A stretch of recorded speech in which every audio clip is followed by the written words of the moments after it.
মানে একদম দুধের মতো রাবার। ওনারা এখানে এটা সংগ্রহ করার পরে ফ্যাক্টরিতে নিয়ে যাওয়ার পরে এটা রিপেয়ারিং করে এটা রাবার তৈরি করে।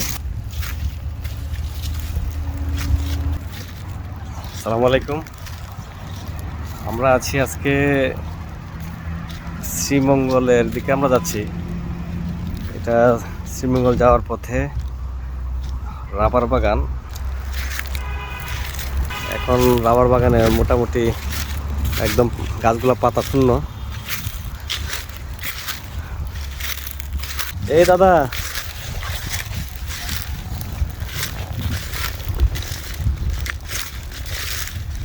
এগুলো রাবার?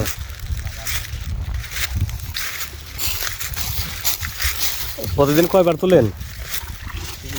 একবার। একবার হয় না? এই যে দাদা, কি নাম? সুরেশ। সুরেশ। আচ্ছা, আপনার এলাকা কোন জায়গায়? বালুচরা না? আচ্ছা, কত হয় আপনার বেতন? 178 টাকা প্রতিদিন না? প্রতিদিন। আচ্ছা, যাই হোক। তো আপনারা কত পরিবারে কয়জন আছেন? আছি 5-6 জন পরিবারে? ছেলে। আচ্ছা, 175 টাকা আপনাদের 178 টাকা। আর এমনিতে পান না অন্য কিছু, রেশন টেশন? হ্যাঁ, বাইরে রেশন পাওয়া যায় না? আচ্ছা, এই যে এই বাগানটা কত কত কিলোমিটার আছে এটা পুরোটা? লাভার বাগান।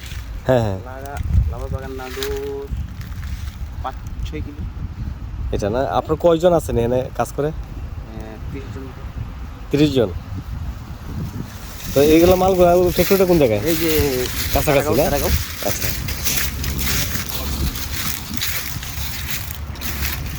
মানে একদম দুধের মতো রাবার। ওনারা এখানে এটা সংগ্রহ করার পরে ফ্যাক্টরিতে নিয়ে যাওয়ার পরে এটা রিপেয়ারিং করে এটা রাবার তৈরি করে। তাই ওনার সাথে কথা বলে ভালো লাগলো। দাদার নামটা জানি না, কি বলছিলেন আমার? সুরেশ। সুরেশ।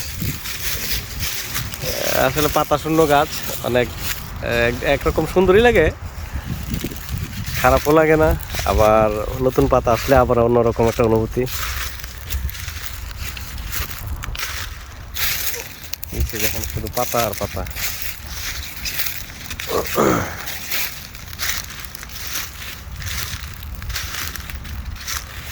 আমার বাতিজা মালিককে নিয়ে ঘুরতে আসলাম। আমরা যাব আমাদের আরেক ভাতিজা পারভেজের ওখানে। তো রাস্তায় আমরা একটু দাঁড়ালাম,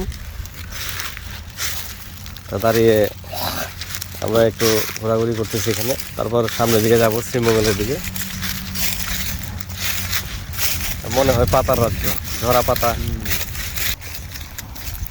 পাতার শব্দ, পা ফালালির শুকনো পাতার মর্মর শব্দ।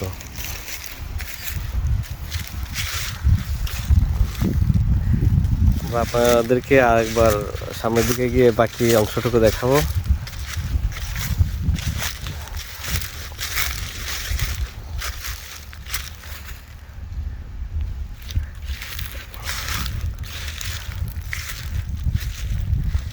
অনেক সুন্দর লাগে, প্রত্যেকটা গাছের পাতা ঝরে গেছে।